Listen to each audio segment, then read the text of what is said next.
alien from the planet Mars were to land this coming week at the United Nations General Assembly and listen to the debates of this world body concerning international law and human rights, he or she would logically conclude that the primary purpose of the world body is to single out, condemn, and demonize a tiny state encompassing 0.11% of the entire world's population called Israel. Beginning this week and over the next month, the United Nations General Assembly will be adopting one resolution on Iran, one resolution on Syria, and one resolution on North Korea. And it will also adopt 20 resolutions singling out or condemning the State of Israel. Those resolutions will say not one word about the Palestinian Authority repressing its own people, not one word about Hamas killing gays and jailing journalists for the crime of reporting the truth, not one word about Islamic Jihad firing rockets against Israel. And indeed, this ritual, pathological obsession with demonizing the State of Israel will begin this week on Friday with an estimated 9 resolutions being adopted by the General Assembly's 4th Committee. Now, a few years ago, a UN interpreter was sitting there for the day and interpreting the day's proceedings. And one resolution after another condemning Israel, condemning Israel. And she remarked when she was on a break, she commented to her friends in the interpreter booth, unaware that her microphone, through some technical error, had been turned on to the entire General Assembly, what we call in America the hot mic. And she said the following, and you may have seen the video that was published by my organization, UN Watch. She said, I quote, "I think when you have like a total of 10 resolutions on Israel and Palestine, there's got to be something. C'est un peu trop, non? It's a bit much, no? I mean, there's other really bad SHI bleep happening, but no one says anything about the other stuff." So words of truth spoken by a UN interpreter, heard in the entire General Assembly, provoking laughter, laughter of acknowledgement of the truth of her remarks. So this is going to begin this week. And there will be 2 resolutions condemning Israel for not returning the Golan Heights to a genocidal murderer named Bashar al-Assad. There will be 1 resolution condemning Israel for being in Jerusalem, where the Temple Mount, holy to Jews and Christians, will be referred to only by its Islamic name, Haram al-Sharif, thereby denying the ancient Jewish heritage of Judaism's holiest sites and sites holy also to Christians. And in all of these, where is the European Union? Well, sadly, my friends, the EU states vote for 3/4, 15 out of 20 resolutions. The EU states, all EU states, will vote yes and go along with the Arab and Palestinian drafted resolutions, 15 out of 20. By contrast, the European Union states introduced not one resolution on serial human rights violators such as China, 1/5 of the world's population, oppressing its own people. Not one resolution introduced by the EU, not one on Cuba, not one on Saudi Arabia, 0 on Iraq, 0 on Pakistan, 0 on Venezuela, a country that has been destroyed by the Maduro regime, 0 on Zimbabwe, and, my friends, the list goes on. Where is the EU on human rights? And I say this having just visited hours ago here in Paris, the Palais de Chaillot, the place where the special session of the United Nations General Assembly met here on 10 December 1948 to adopt the Universal Declaration of Human Rights, and for that it's called Avenue des Nations Unies, United Nations Avenue. The idea of human rights, the idea of United Nations comes from Europe. It comes from Enlightenment values, where here in Paris, indeed, was the capital of this Enlightenment culture. The European Union has a responsibility to protect the integrity of these principles and not to allow them to be distorted, perverted, and hijacked. Now, when I ask EU diplomats why they vote for these resolutions, they say, well, there's occupation.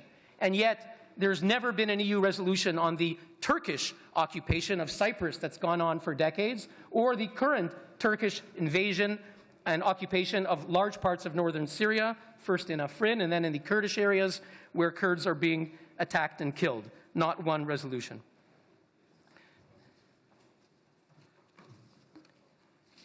Why is the European Union supporting the demonization of Israel? This is our question this month. Now, you know, there was an attempt by German MPs, 2 German MPs, courageous, brought a resolution at the German Bundestag, and I congratulate Germany for adopting the important resolution on anti-Semitism and BDS. Yet I regret that the Bundestag rejected that resolution, which was to stop the demonization of Israel at the UN, and sadly, that goes on, and I regret that that resolution failed. Now, some diplomats will say, oh, it doesn't matter, these are just words. Yet you see how countries react when they are singled out. China, when there was a speech, not a resolution, a speech by 23 nations, China immediately fought back by issuing its own counter-statement, which they claimed, this is a week ago, claimed they had 54 nations. They didn't reveal the names of the nations. Only a week later, it was a bit of a bluff. But China didn't want even a speech about them. So having resolutions matters at the UN, and everybody knows it. So I ask tonight, when the United Nations violates its own charter, which guarantees the equal treatment of all nations, large and small, equality principles that are the principles and values of the European Union, where is the EU on this? And finally, if we're speaking about human rights, I have to mention the European headquarters of the United Nations. If we're speaking about Europe and the demonization of Israel at the UN, and I have to speak where I live in Geneva. I work across the street from the European headquarters of the United Nations, where we have something called the Human Rights Council. Again, this is something where the Universal Declaration, the architect was René Cassin, the great French legal philosopher. The European Union, France, all the members of the EU have a responsibility to protect the integrity of the human rights architecture at the UN. And yet we see that when it comes to Israel, we counted, UN Watch counted, in the first 10 years of the reformed Human Rights Council. Reformed, we were told, in 2006. In the first 10 years, from 2006 to 2016, there were, if you count the whole world, the resolutions on Iran and Syria and North Korea and the entire world, you get to 67 resolutions on the entire world. And if you count only on Israel, you get 68. So more resolutions on one state, Israel, than on the rest of the world combined. As you know, in every meeting, and we'll be meeting in March again, and some of you from ELNET were at our last session last year when we had a rally on this issue, you know that there is one agenda item at every session for 193 countries of the world, and then one agenda item one day on the Jewish state alone. No other country in the world, not Iran, not North Korea, not Syria, is singled out under its own agenda item, only Israel. And then you have experts like human rights expert like Jean Ziegler, who is the longest-serving human rights expert. He was the expert on hunger for many years. Now he has an advisory role. He's been there for 19 years. And as you may know, his first major report was the Palestinian territories, where he accused Israel of starving Palestinians. In 2006, as the expert on hunger, he condemned Israel for the Lebanon War of 2006 because he said Israel was starving the Lebanese people and its officers had to be indicted for war crimes. This is what's happening at the United Nations Human Rights Council. And of course, we revealed that Jean Ziegler was the spokesman in 1989 for the Colonel Muammar Gaddafi Human Rights Prize. He was the co-founder. He was a spokesman to the world. It's a prize, the Gaddafi Human Rights Prize, that was given to Fidel Castro, Hugo Chavez, Louis Farrakhan of the Nation of Islam in the year 2002 to convicted négationnistes. Convicted French Holocaust denier Roger Garaudy won the Gaddafi Prize in the same year that Jean Ziegler himself, in Tripoli, Libya, on 29 September 2002, won the Gaddafi Prize. So this is our Human Rights Council. Where is Europe on all this? Briefly, and I'm going to conclude on resolutions. The European Union states are not very good. Last year, out of 5 resolutions adopted on Israel, one-sided resolutions. And I didn't come here tonight to say Israel shouldn't be criticized. Israel should be held to account, but like every other state. Israel is entitled to equal treatment under the law, no more and no less. And when Israel was condemned,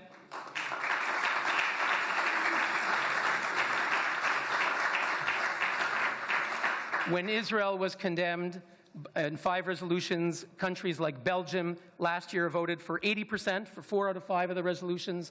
This past year, Germany voted for 3 of the 5 anti-Israel resolutions. Even as Germany did change its vote at the World Health Organization to vote no, however, it voted for 60% of the resolutions against Israel. However, the UK and Denmark changed their votes to vote no on all resolutions brought under the agenda item 7, the anti-Israel agenda item, which goes to show that votes can be changed, opinions can be changed. And when the UK explained its votes, it cited our statistics. And so we can change opinion, we can change decision makers. On the agenda, while the EU does not participate in the anti-Israel agenda item in the debate known as item 7, they do participate in the resolutions that are adopted and the mechanisms and the commissions of inquiry that are enacted under this biased agenda item. When it comes to the experts, when Jean Ziegler was appointed, the European Union said nothing. He was appointed again and again and again. Indeed, here in France, Jean Ziegler in 1994 was awarded with the Chevalier des Arts et des Lettres, awarded a distinguished prize from the Ministry of Culture for his works, and I think this is shameful. He's received other awards in Europe, while Canada and the United States criticized and opposed his appointment. European Union states said nothing. And finally, it's not just about Israel. As Yair Lapid, our friend who's been very vocal and has visited us in Geneva and hosted us at the Knesset, and we salute his commitment on these issues, as he mentioned, that the members today include abusers like China, Cuba, Qatar, Eritrea, Saudi Arabia, Iraq. In January, they will be joined, just elected weeks ago, by Venezuela, the Maduro regime, killing its own people, expelled 4 million people because of hunger. They'll be joining. Sudan is joining in January. Mauritania, which has real slavery, is joining on January 1st. European Union states have said nothing about these members, even as we led the campaign urging them to speak out. If the EU cares about human rights, why are they silent? If the EU cares about UN resolutions and the founding resolution of this Council, Resolution 60/251, saying that the election of member states must consider their record on promoting and protecting human rights, why is the EU silent when they elect the oppressive and brutal Maduro regime and others? Friends, it is because of these challenges. The EU voice is essential on these things. They have the moral legitimacy at international institutions. It's for this reason that we need groups like our partner ELNET, which does extraordinary work. We said that we can educate opinion makers and decision makers to change their votes. Our work is essential if we want to bring back the United Nations to the dream of René Cassin from 1946 and 1948, to the dream of Eleanor Roosevelt, that this body would reaffirm the principles of humanity. Then indeed we are obliged to invest all our efforts to ensure that what is going on today stops, and stops soon. Thank you very much.